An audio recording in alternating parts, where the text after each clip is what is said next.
बच्चों, आज के इस संस्कृत के वीडियो में सभी का स्वागत करती हूँ। और आज हम लोग पढ़ेंगे चतुर्दशा पाठः आर्यभट्टः। आर्यभट्टः, इसमें इस पाठ में आर्यभट्ट के बारे में जानकारी दी गई है और उन्होंने किस विषय में क्या शोध किया, उन्होंने किन सिद्धांतों का प्रतिपादन किया और वे आज भी उनके बनाए हुए सिद्धांत को जो है लोग मानते हैं और उनको आदर और सम्मान भी दिया गया है। तो यहाँ पे शुरू में आर्यभट्ट ये जो पाठ है इसके बारे में कुछ जानकारी दी गई है, आर्यभट्ट के बारे में और इस पाठ के बारे में। तो यहाँ हम लोग पढ़ते हैं रुचिरा तृतीयो भागः और पेज नंबर है 102। यहाँ पर लिखा हुआ है कि भारतवर्ष की अमूल्य निधि है ज्ञान विज्ञान की सुदीर्घ परंपरा। इस परंपरा को संपोषित किया प्रबुद्ध मनीषियों ने। इन्हीं मनीषियों में अग्रगण्य थे आर्यभट्ट।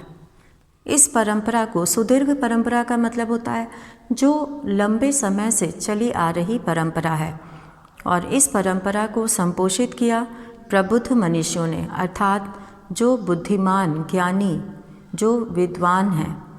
इन्हीं मनीषियों में, इन्हीं विद्वानों में अग्रगण्य थे। अग्रगण्य का मतलब है सबसे आगे, सबसे आगे जिनकी गणना हो, अग्रगण्य थे आर्यभट्ट। दशमलव पद्धति आदि के प्रारंभिक प्रयोक्ता, दशमलव पद्धति के जो सबसे पहले प्रयोग करने वाले थे आर्यभट्ट ने गणित को नई दिशा दी। उन्होंने गणित को नई दिशा दी। इन्हें एवं इनके प्रवर्तित सिद्धांतों को तत्कालीन रूढ़िवादियों का विरोध झेलना पड़ा। वस्तुतः गणित को विज्ञान बनाने वाले तथा गणितीय गणना पद्धति के द्वारा आकाशीय पिंडों की गति का प्रवर्तन करने वाले ये प्रथम आचार्य थे। आचार्य आर्यभट्ट के इसी वैदुष्य का उद्घाटन प्रस्तुत पाठ में है। पूर्व दिशायाम उदेति सूर्य, पूरब दिशा में सूर्य उदय होता है। उदेति मतलब उदय होता है। यहाँ पे उदेति, उदेति पद आया है। उदय होता है, सूरज निकलता है। तो पूरब दिशा में सूरज निकलता है। तो यहाँ पर इसे यहाँ पे लिख दे रहे हैं उदेति, उदय होता है।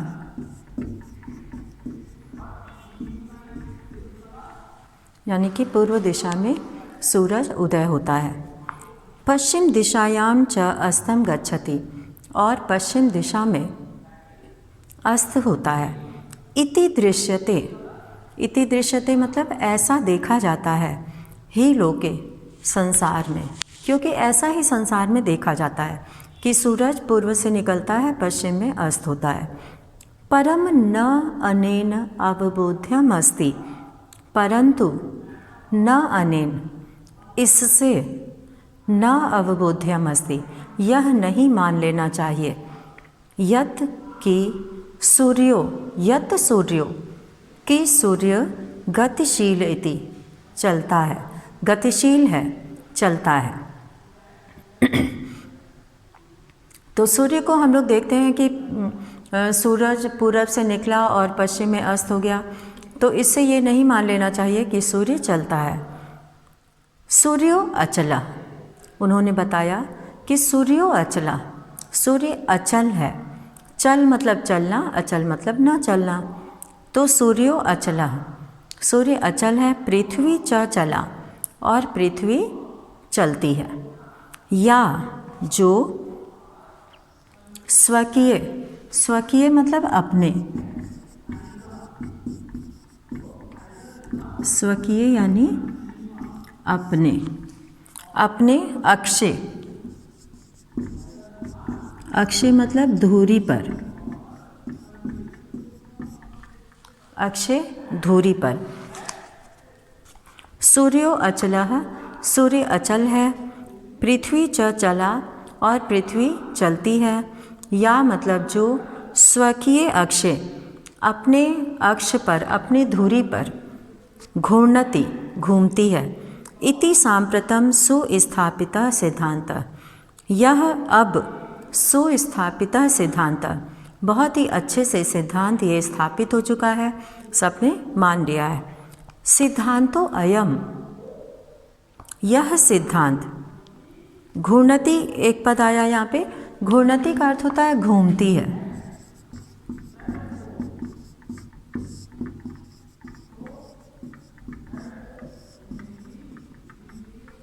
घूर्णति का अर्थ है घूमती है। इति सांप्रतम सुस्थापितः सिद्धांतः, यह सिद्धांत अब पूरी तरह से स्थापित हो चुका है।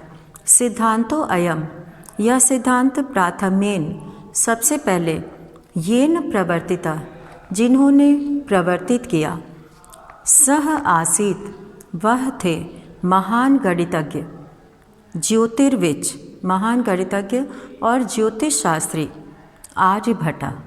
तो आर्यभट्ट थे जिन्होंने ये सिद्धांत स्थापित किया कि पृथ्वी चलती है और सूर्य अचल है और वह अपने अक्ष पर जो है वो घूमती है।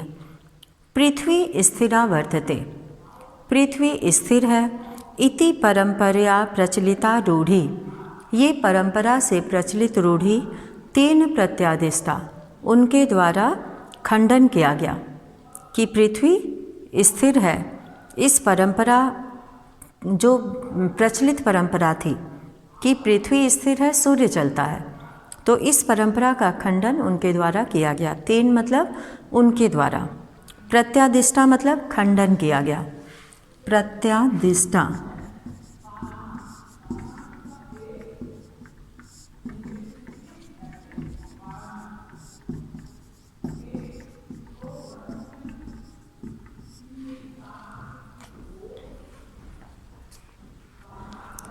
तेन उदाहृतम, उनके द्वारा उदाहरण दिया गया।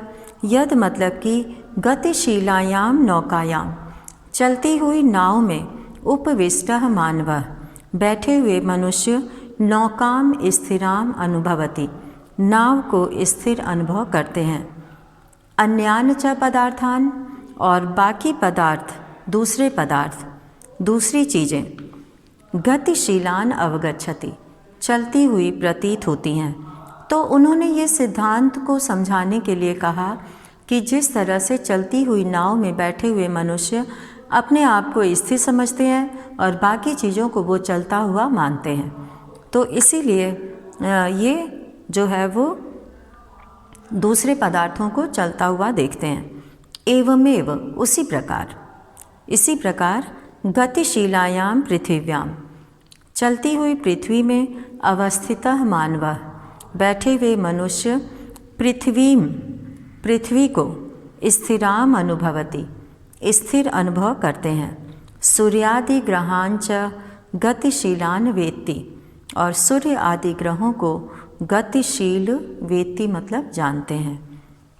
तो पृथ्वीम स्थिराम अनुभवति, सूर्य आदि ग्रहांच गतिशीलान वेत्ति, सूर्य आदि ग्रहों को गतिशील वेत्ति मतलब मानते हैं। तो यहाँ पर आर्यभट्ट ने ये जो लोगों के अंदर बहुत साल से, प्राचीन समय से जो ये रूढ़िवादी परंपरा चली आ रही थी, लोग जो ये मानते थे कि पृथ्वी स्थिर है, पृथ्वी नहीं चलती है, क्योंकि उन्हें अनुभव नहीं होता था इस चीज़ का, वो उन्हें महसूस नहीं होता था, और जो है बाकी सूर्य आदि ग्रहों को वो चलता हुआ मानते थे। तो वो ये हमेशा से देखते आए हैं कि सूर्य पूरब से निकलता है, पश्चिम में अस्त होता है। तो इसी तरह से वे जो है आर्यभट्ट ने इस भ्रांति को दूर करने के लिए, इस रूढ़ी को दूर करने के लिए उन्होंने लोगों को उदाहरण दिया कि जिस तरह से नाव में बैठे मनुष्य अपने आप, चलती हुई नाव में, रुकी हुई नहीं, चलती हुई नाव में बैठे हुए मनुष्य अपने आप को रुका हुआ महसूस करते हैं और बाकी दृश्य जो है सामने से, बाकी चीज़ें चलती हुई प्रतीत होती हैं। उसी तरह से चलती हुई पृथ्वी पर स्थिर मनुष्य अपने आप को यहाँ पर जो है पृथ्वी पर स्थित मानव पृथ्वी को स्थिर अनुभव करता है और बाकी चीज़ें चलती हुई प्रतीत होती हैं। सूर्य आदि ग्रहों को चलता हुआ प्रतीत होता है। अब दूसरे अनुच्छेद में ये बताया गया है कि उनका जन्म कब हुआ और उन्होंने जो ग्रंथ लिखा वो कितनी वर्ष की उम्र में लिखा और उनकी प्रयोगशाला कहाँ पर थी। तो यहाँ पे लिखा हुआ है कि 476 ख्रीष्टाब्दे 476 ईस्वीय सन में। अब इसे 476 को किस तरह से संस्कृत में लिखा है, यहाँ पे षट सप्तति संधि हो गई है, षट सप्तति यानी कि 76 ये हो गया, और अधिक उससे अधिक यानी कि उसमें प्लस करना है, चतुःशततमे यानी कि 400 तमे वर्षे 400 वर्ष। तो 76 में 400 वर्ष हम प्लस करेंगे तो 476 ईस्वीय सन में आर्यभट्टः जन्म, आर्यभट्ट का जन्म लब्धवानिति हुआ। तेनैव विरचिते उनके द्वारा ही विरचिते लिखे गए आर्यभट्टियम इत्यस्मिन् ग्रंथे उल्लिखितम, उनके द्वारा लिखे गए आर्यभट्ट का जो ये आर्यभट्टियम इस ग्रंथ में उल्लिखितम उल्लेख किया गया है। ग्रंथो अयम यह ग्रंथ तेन उनके द्वारा त्रयोविंशतितमे यानी कि 23वें वर्ष में 23 वर्ष की आयु में 23वें वर्ष में 23 वर्ष की आयु में विरचितः रचा गया। विरचितः मतलब लिखा गया, रचा गया। तो इस तरह से ऐतिहासिक स्रोतों से भी ज्ञायते ज्ञात होता है, यत मतलब कि पाटलिपुत्रम निकषा, पाटलिपुत्र के निकट, निकषा का अर्थ होता है निकट।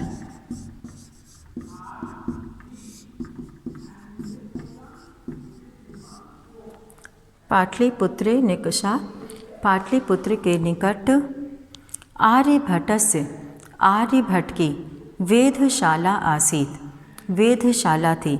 वेधशाला उसको कहते हैं जहाँ ग्रह नक्षत्रों के को जो है जानने की प्रयोगशाला होती है, उसके बारे में शोध किया जाता है, रिसर्च किया जाता है।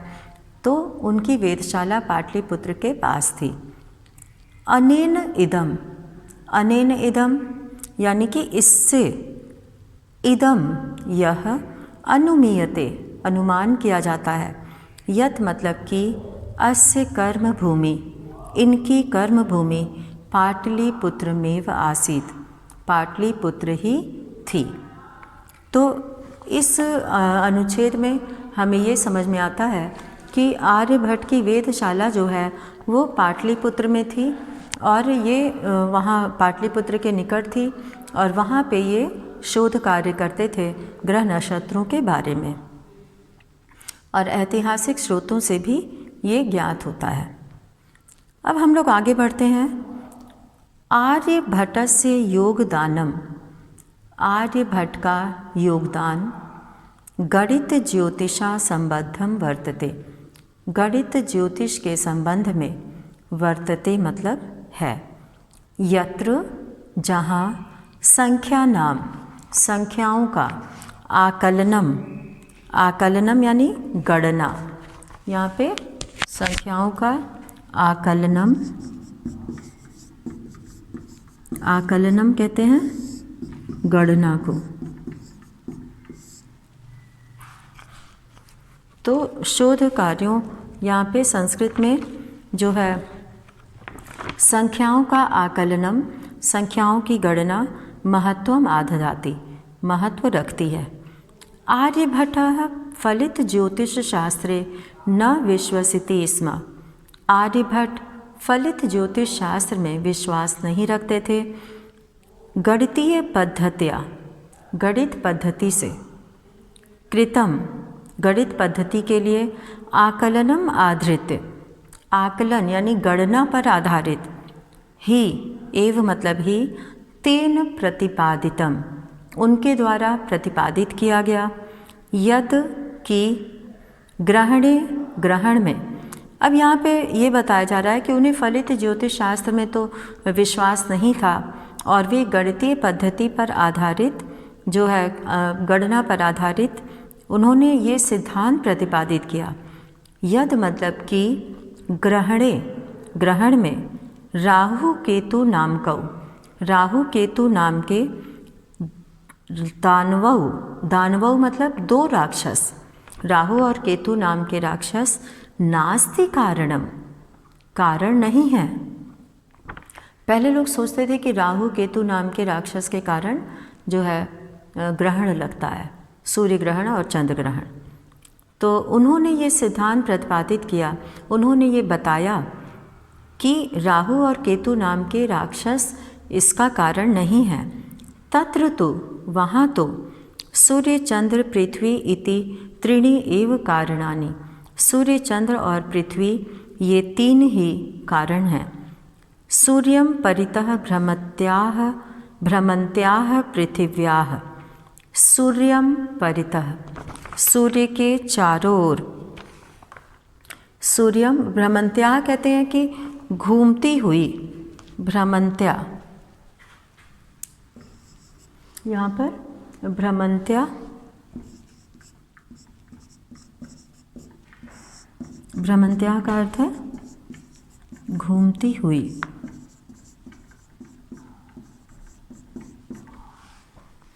भ्रमन्त्या घूमती हुई की।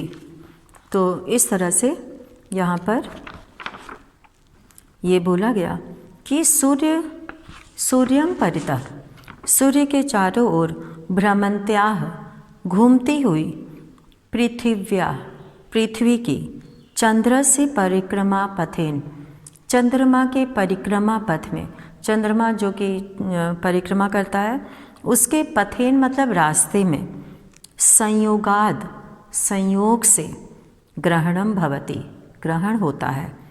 यदा जब पृथिव्याः पृथ्वी की छाया पातेन छाया पड़ने से, चंद्र से प्रकाशः अवरुध्यते चंद्रमा का प्रकाश अवरुध्यते रुक जाता है, तदा चंद्र ग्रहणम भवति तब चंद्र ग्रहण होता है। तो यहाँ पे यदा मतलब जब पृथिव्याः छाया पातेन पृथ्वी की छाया पड़ने से, चंद्र से प्रकाशः अवरुध्यते चंद्रमा का प्रकाश रुक जाता है, तदा चंद्र ग्रहणम भवति तब चंद्र ग्रहण होता है। तथैव और उसी तरह से, तथैव तथा धन एव है यहाँ पर, और तथा धन एव में यहाँ पर वैसे ही पृथ्वी सूर्ययोः पृथ्वी और सूर्य के मध्य दोनों, सूर्ययोः दोनों के मध्य यानी बीच में, समागत से चंद्रस्य आए हुए चंद्रमा के छाया पातेन छाया पड़ने से, सूर्य ग्रहणम दृश्यते सूर्य ग्रहण दिखाई देता है, सूर्य ग्रहण दृश्यते सूर्य ग्रहण दिखाई देता है। तो इस तरह से उन्होंने ये लोगों की भ्रांति को दूर किया कि राहु केतु नाम के राक्षसों के द्वारा उनसे ही जो है वो सूर्य ग्रहण और चंद्र ग्रहण होता है, वही दोनों जो है इसके कारण हैं। तो ये जो है भ्रांति उन्होंने दूर की, उन्होंने बताया कि सूर्य घूमते हुए, सूर्य के परितः मतलब चारों ओर, भ्रमन्त्या घूमती हुई पृथ्वी की चंद्रमा के पथ में संयोग से आ जाने से चंद्र ग्रहण होता है, और जब पृथ्वी की छाया पड़ने से चंद्रमा का प्रकाश रुक जाता है तब चंद्र ग्रहण होता है। और इस तरह से वैसे ही पृथ्वी सूर्य के मध्य आने से, चंद्रमा की छाया पड़ने से सूर्य ग्रहण होता है। पृथ्वी सूर्य के बीच में आए हुए चंद्रमा की छाया पड़ने से सूर्य ग्रहण होता है। अब अंत में क्योंकि उन्होंने अपने जो सिद्धांत बनाए अपने शोध कार्यों के माध्यम से, समाज में नूतना नाम विचाराणाम नए विचारों को स्वीकारणे स्वीकार करने में, समाज में नूतनानां विचाराणां, नए नए विचारों को स्वीकार करने में, प्रायः मतलब अधिकतर, सामान्य जनाः, सामान्य लोग, साधारण लोग, काठिन्यम अनुभवन्ति, कठिनाई का अनुभव करते हैं। वो किसी भी सिद्धांत को, किसी भी विचार को तुरंत नहीं मानते हैं, तो वो उनको अजीब सा लगता है कि ये पता नहीं सही है कि गलत है, तो वो पहले से जिसको सुनते आए हैं, समझते आए हैं, उसी को वो मानते हैं। तो इनके साथ भी ऐसा ही हुआ कि साधारण लोग उनके सिद्धांतों को नहीं मानते थे, कठिनाई का अनुभव करते थे। भारतीय ज्योतिष शास्त्रे, भारतीय ज्योतिष शास्त्र में तथैव वैसे ही आर्यभट्टस्यापि विरोधः अभवत्, आर्यभट्ट का भी विरोध हुआ। तो जैसे हमेशा विरोध होता है नए सिद्धांतों का, तो आर्यभट्ट का भी विरोध हुआ। ये नहीं था कि उन्होंने जो कहा और तुरंत सबने उसको मान लिया, तो ऐसा नहीं था। तस्य सिद्धांताः उपेक्षिताः, तस्य सिद्धांताः यानी कि उनके सिद्धांतों की उपेक्षिता यानी कि उपेक्षा की गई, उसका निरादर किया गया, उसको लोग तुरंत नहीं माने। स पंडितम मन्यानाम उपहास पात्रम जातम, तो वह स्वयं को भारी विद्वान मानने वालों का, अपने आप को बहुत बड़ा विद्वान मानने वालों के द्वारा जो है उपहास के पात्र भी बने। तो आर्यभट्ट का जो है अपने आप को विद्वान मानने वाले लोगों के द्वारा, पंडितों के द्वारा जो है उनका उपहास किया गया, उनका हंसी मजाक बनाया गया। पुनरपि, फिर भी, तस्य दृष्टि, उनकी दृष्टि, कालातिगामिनी दृष्टा, कालातिगामिनी मतलब बहुत दूर तक जाने वाली थी, यानी कि समय को लांघने वाली थी।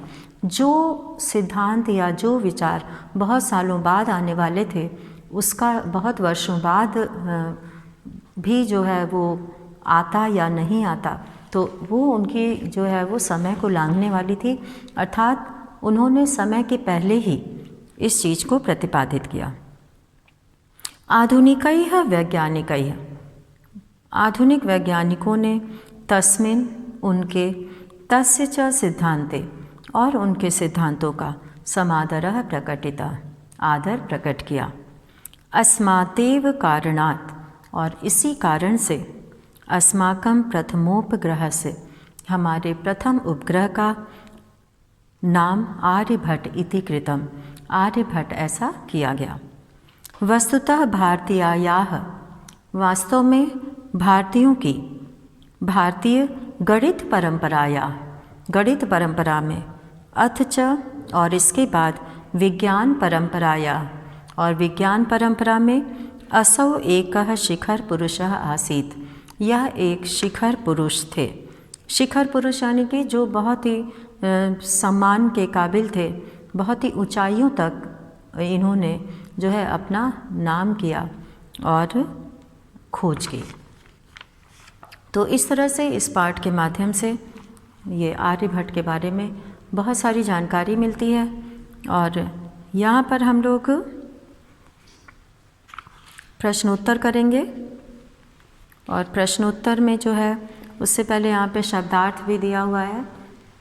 शब्दार्थ में दिया है कि लोके, संसार में, अवबोध्यम, समझने योग्य, जानने योग्य, जानना चाहिए, अचलः, स्थिर गतिहीन, चला, अस्थिर गतिशील, स्वकीय, अपने, अक्षय, धुरी पर, घूर्णति, घूमती है, सुस्थापितः, भली भांति स्थापित, प्राथम्येन, सर्वप्रथम, ज्योतिर्विद, ज्योतिषी, रूढ़िः, प्रचलित प्रथा, रिवाज, प्रत्यादिष्टा, खंडन किया, प्रति आदिष्टा मिलकर प्रत्यादिष्टा बना है, ख्रिस्ताब्दे, ख्रिस्त अब्दे, ईस्वी सन में, षट सप्ततिः, 76, वयसी, आयु में, अवस्था में, उम्र में, निकषा, निकट, वेधशाला, ग्रह नक्षत्रों को जानने की प्रयोगशाला, आकलनम, गणना, आदधाति रखता है, भ्रमन्त्याः घूमने वाले की, घूमती हुई की, छाया पातेन छाया पड़ने से, अवरुध्यते रुक जाता है, अपरत्र दूसरी ओर, अवस्थितः स्थित, विश्वसिति स्म विश्वास करता था, और न विश्वसति स्म मतलब विश्वास नहीं करता था, प्रतिरोधस्य रोकने का, पंडितम मन्यानाम स्वयं को भारी विद्वान मानने वालों का, कालातिगामिनी समय को लांघने वाले। तो इस तरह से यहाँ पे जो है वो, अब हम लोग प्रश्नों को देखेंगे। प्रश्न में यहाँ पे एक पदेन उत्तरत लिखा है, सूर्य कस्याम दिशायाम उदेति, सूर्य किस दिशा में उदय होता है? तो पूर्व दिशायाम। ख है आर्यभट्टस्य वेधशाला कुत्र आसीत्, आर्यभट्ट की वेधशाला कहाँ थी? तो पाटलिपुत्रे। ग है महान गणितज्ञ ज्योतिर्विच्चः का आसीत्, महान गणितज्ञ और ज्योतिर्विच कौन है? आर्यभट्टः। आर्यभट्टेन कः ग्रंथः रचितः, आर्यभट्ट ने कौन से ग्रंथ की रचना की? तो आर्यभट्टियम। और अंग है अस्माकं प्रथमोपग्रहस्य नाम किम अस्ति, हमारे प्रथम उपग्रह का नाम क्या है? आर्यभट्ट। दूसरा है पूर्ण वाक्येन उत्तरत, पूरे वाक्य में उत्तर। क है कह सुस्थापितः सिद्धांतः, कौन सा सिद्धांत सुस्थापित सिद्धांत है? तो यदा पृथिव्याम, यहाँ पे सुस्थापितः सिद्धांतः यहाँ पे ये है कि सूर्यो अचलः पृथ्वी च चला या स्वकीय अक्षय घूर्णति इति सांप्रतम सुस्थापितः सिद्धांतः। चंद्रग्रहणम कथम भवति, ये अभी हम लोग पढ़े हैं कि यदा पृथिव्या छायापातेन चंद्रस्य प्रकाशः अवरुध्यते तदा चंद्रग्रहणम भवति। और सूर्यग्रहणम कथम दृश्यते, पृथ्वी सूर्ययोः मध्ये समागतस्य चंद्रस्य छायापातेन सूर्यग्रहणम दृश्यते। और अब है घ आर्यभट्टस्य विरोधः किमर्थम अभवत्, आर्यभट्ट का विरोध किस लिए हुआ?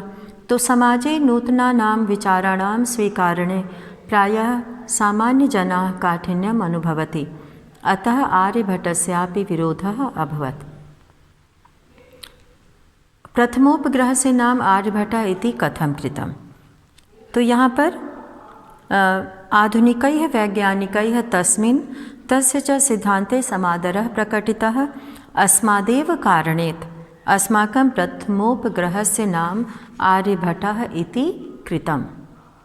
अब है तीसरा, रेखांकित पदानि आधृत्य प्रश्न निर्माणं कुरुत, रेखांकित पद के आधार पर प्रश्न निर्माण करो। तो क है सूर्यः पश्चिमायां दिशायां अस्तम गच्छति, तो यहाँ पे कस्याम दिशायाम हो जाए, कस्याम। और अब है यहाँ पे तीसरे का क, पृथ्वी स्थिरा वर्तते इति परंपरया प्रचलिता रूढ़ी, तो परंपरया की जगह पे हो जाएगा कया। ग है आर्यभट्ट से योगदानम गणित ज्योतिष संबंध वर्तते, तो गणित ज्योतिष की जगह पे हो जाएगा केशाम। घ है समाजे नूतन विचाराणाम स्वीकारणे प्रायः सामान्य जनाः काठिन्यम अनुभवन्ति, तो सामान्य जनाः की जगह पर हो जाएगा के। और अंग है पृथ्वी सूर्ययोः मध्ये चंद्रस्य छायापातेन सूर्यग्रहणम भवति, तो पृथ्वी सूर्ययोः की जगह पे हो जाएगा कयोः। चौथा प्रश्न है खाली जगह भरना है। मंजूषातः पदानि चित्वा रिक्त स्थानानि पूरयत, मंजूषा से खाली शब्द लेकर खाली जगह भरना है। तो क है सूर्य पूर्व दिशायाम उदेति पश्चिम दिशायाम च, यहाँ पर आ जाएगा अस्तम गच्छति। ख है सूर्य अचला पृथ्वी च चला। ग है स्वकीय अक्षय घूर्णति, तो पृथ्वी स्वकीय अक्षय घूर्णति। घ है यदा पृथिव्या छायापातेन चंद्र से प्रकाशः अवरुध्यते तदा, यहाँ पर आ जाएगा तदा चंद्रग्रहणम भवति। अंग है नौकायाम उपविष्टः मानवः नौकाम स्थिराम अनुभवति, नाव को स्थिर अनुभव करता है। पांचवा है संधि विच्छेद, ग्रंथो अयम ग्रंथः अयम, सूर्याचलः सूर्य अचलः, तथैव तथा एव, कालातिगामिनी काल अतिगामिनी, प्रथमोपग्रह से प्रथम उपग्रह से। छठा है अधोलिखित पदानाम विपरीतार्थक पदानि लिखत। उदय का अस्तः, अचलः का चलः, अंधकारः का प्रकाशः, स्थिरः का अस्थिरः, समादरः का निरादरः, आकाशस्य का पातालस्य। आ है अधोलिखित पदानाम समानार्थक पदानि पाठात् चित्वा लिखत। संसारे विश्वे, इदानीम अधुना, वसुंधरा पृथ्वी, समीपम निकटम, गणनम आकलनम, राक्षसौ दानवौ। और 7वें प्रश्न में जो है वो वाक्य प्रयोग करना है और पाठ से ही दिया गया यहाँ पर शब्द है, तो पाठ से भी जो है वाक्य बनाया जा सकता है और इसमें जो है अपने से भी छोटा छोटा वाक्य बना सकते हैं। सांप्रतम, जैसे सांप्रतम विज्ञानस्य युगम अस्ति, निकषा पाटलिपुत्रम निकषा आर्यभट्टस्य वेदशाला आसीत्, परितः ग्रामं परितः उद्यानम अस्ति। तो यहाँ पे उपविष्टः वृक्षे एकः काकः उपविष्टः अस्ति। कर्मभूमि, श्रीकृष्णस्य कर्मभूमिः गोकुलम आसीत्। वैज्ञानिकः आर्यभट्टः वैज्ञानिकः आसीत्। तो इस तरह से यहाँ पे वाक्य प्रयोग करना है। और यहाँ पे सबसे लास्ट में बच्चों को खुद से पढ़ना है। ऐसे भारतीय ज्योतिष शास्त्र के बारे में योग्यता विस्तार में दिए गए, इसको रीडिंग करना है। आर्यभट्टियम, गणित ज्योतिष शास्त्र, फलित ज्योतिष और वेदशाला, ये सब के बारे में यहाँ पे जानकारी दी गई है।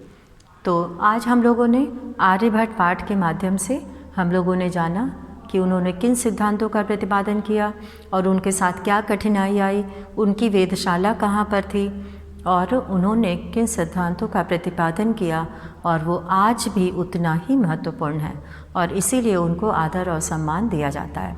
तो इसी के साथ आज का ये वीडियो यहीं समाप्त करते हैं। धन्यवाद।